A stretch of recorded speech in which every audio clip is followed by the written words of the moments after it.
খামাই থাপলা জাজাক হাপানিয়া হাতি চাশালি ফুঙো হাপানিয়া হাতিও কিরিবা শিনজাখাই হর খামাই থাপলা জাখা কাইবা ফালনো পাতিমুনি কক্তমা মানে খামজাক হাতি হর বাজা জাকনো বুথারনা বাগै खुंनै फायर सार्भिस इंजिन थाङै सयका खादुरायजाक फालनकनि नकफांथाय हातिनि कुमुनि फालनकनि नकफां रगबो पातिमुनु कितङै मोलांसारायजा यागो पातिमुनि कक्तमाने खा खामजाक बानिया ख्लायनि रकनो खाकचांमा याफाना बागै थाङै सयका हापानिया हातिओ मेयर दीपक मुजुमदार देराजाक नाय फालनकनि नकफां रकनो चुबानानि কক बरिखा সকাল প্রায় আনুমানিক 11টা নাগাদ হাপানিয়া বাজারের এই জায়গায় প্রায় 6টি দোকান সম্পূর্ণ অগ্নিকাণ্ডে বসীভূত হয়েছে।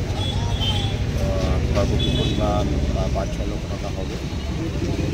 তো আমাদের এখানে খবর পাওয়ার সঙ্গে সঙ্গে এই এলাকার যিনি বিধায়িকা সরকার মহোদয়া, কর্পোরেটর আছেন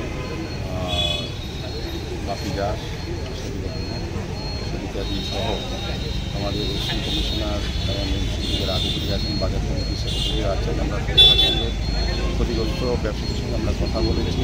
সরকারিভাবে এই জিনিসের কথা বলা হয়েছে। সরকারিভাবে যে নিয়ম অনুযায়ী যতটা সহযোগিতা করা নিশ্চিত করা হবে সেক্ষেত্রে ব্যবস্থা করা এবং এই জমি থেকে যারা আসবে সে মোটামুটি পাওয়ার পর প্রাথমিক যে সাহায্য সরকার থেকে করার কথা সেটা করা হবে। পরবর্তী সময় আমরা আগরতলা পৌর নিগম থেকে আমরা চেষ্টা করবো তাদেরকে সহযোগিতা করা যায় কিনা। বাজার কমিশনের কথা বলবো, ওনাদের সঙ্গে কথা বলে ওনার আগে টিম অফিসের যে সরকারি সেটা যাতে সহজে পায় সেদিকে আমরা চেষ্টা করছি এবং তাদের পাশে আমরা আগরতলা পৌর নিগম এবং আমাদের বিধায়িকা সহ আমাদের কর্পোরেটর স্থানীয় কর্পোরেটর সহ আমরা সবাই আছি।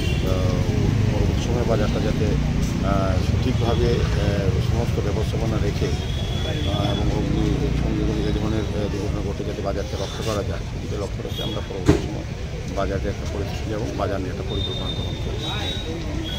এই জায়গাটা কি জুট জায়গা নাকি পুরনিকরণ জায়গা? এটা জুট জায়গা আছে, এই জায়গাটা প্রায় অধিকাংশ জায়গায় জুট জায়গা আছে।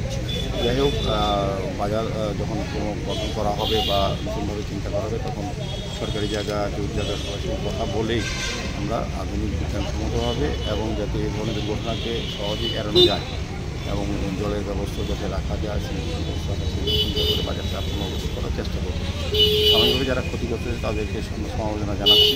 আমাদের সরকারের পক্ষ থেকে আমরা চেষ্টা করবো যাতে তাদেরকে যতটা বেশি সাহায্য সহযোগিতা করতে আর্থিকভাবে। Bureau report, খুমপই।